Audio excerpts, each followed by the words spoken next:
Зошто невработените кои што немаат никакви приходи треба да дојдат во УЈП и да се регистрираат во новиот систем?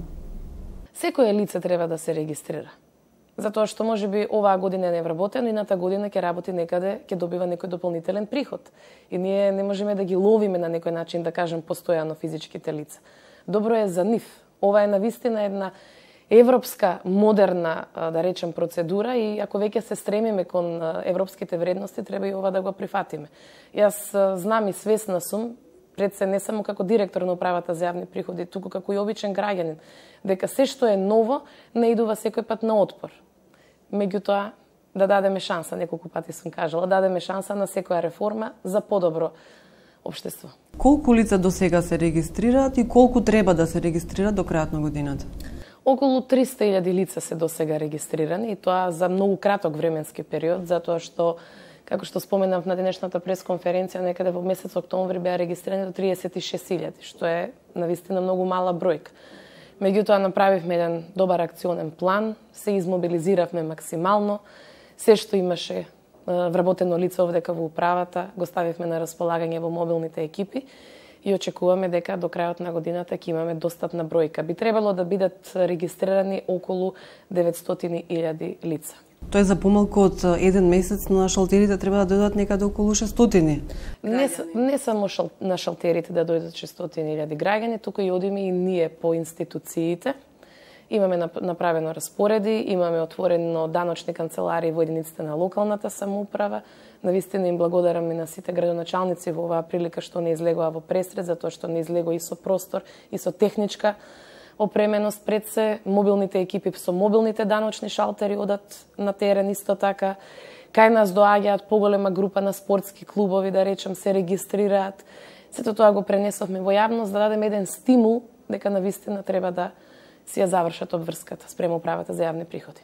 Системот на УЈП неколку пати падна, а и вие се пожаливте дека имате проблем и недостаток на IT кадар. Ке може ли управата да се справи со целата оваа регистрација, бидејќи бројката секако не е за занемарување? УЈП мора да издржи, е спремна да издржи и ќе издржи. Не само овој систем, туку и секој друг систем кој што е подложен на некои нови процеси, нормално дека ќе биде малку преоптеретен, па ќе се јавуваат на моменти и прекини во неговото функционирање. Затоа ние сме 24 часа на располагање. Разговаравме и со сите оние надлежни, да речем, фактори кои што го одржуваат системот за да нема ваков застој. Меѓутоа станува збор за постојан пристап на интернет и така натаму и затоа и се одлучивме да одиме ние кај даночните обврзници се со цел да го растеретиме системот малку повеќе. Вие во една прилика избегнавте да дадете одговор, но сепак јас ќе инсистирам на одговор денес. Што доколку граѓаните не се регистрираат во системот на УЈП до крајот на годината? Видете, казна за нерегистрирање на овој систем законот не предвидува. Меѓутоа законот предвидува казна за даночно затајување.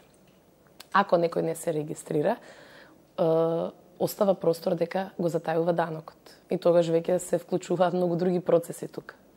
Очекувате ли даночна евазија, односно префрлање на парите во други земји како резултат на повисокиот данок од 2019 година во Македонија и како управата ќе се справи доколку дојде до таква ситуација? Дали имате контакт со земјите од регионот?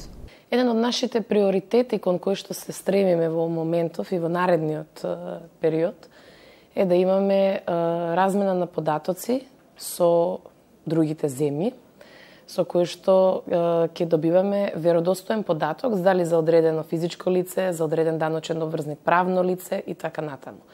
Континуирано ние сме во контакт и со другите даночни управи од регионот и пошироко.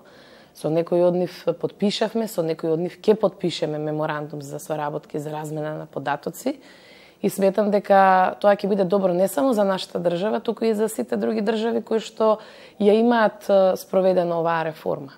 Црпевме многу искуства споредбени и со другите земји каде што веќе оваа реформа активно се спроведува, така да се надевам дека нема да го подкачиме процентот на сивата економија. Нашата цел е да го намалиме. Тоа е ние работа.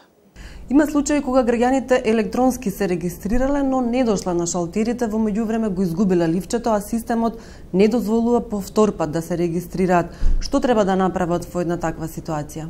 Неопходно е и најдобро е за нив повторно додат на шалтерите во управата за јавни приходи. И ние ќе им излеземе во пресред.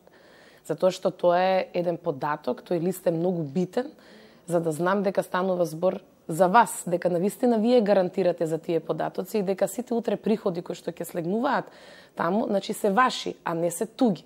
И дека вие ќе бидете точно оданочени. Во тој сегмент, значи сакаме да ги заштитиме граѓаните од било какви погрешни пресметки, некој да плаќа помалку или да плаќа повеќе. Сега го ставаме на акцентот на тоа дека треба сите да се регистрираме. Меѓутоа, што треба да очекуваме следната година од ДЈП, откако ќе заврши процесот на регистрација? Следната година треба да очекуваме дека ќе добиете предпополнетата годишна даночна пријава согласно сите податоци кои што ќе ги собираме. Ние ги собиравме во оваа прва фаза и врз основа на тоа да ни доставите потврда или пак да речете овие податоци треба да претрпат одредени корекции и ние тоа да го направиме. Ќе биде таа комуникација електронска или пак ќе треба да се дојде на шалтерите доколку има погрешни податоци во годишната даночна пријава? Таа комуникација треба да биде електронска. Меѓутоа, сепак пак ќе има и наши вработени даночни службеници кои што ќе стојат на располагање за некои одредени нејасноти. Затоа што сепак е прва година и очекуваме дека ќе настанат одредени да речем и повторно гужви, меѓутоа и нејасноти, и сакаме да ги расчистиме, за да веќе од понаредната година да се пофалиме дека навистина можеме да се гордееме со една модерна даночна администрација и даночни процеси пред се.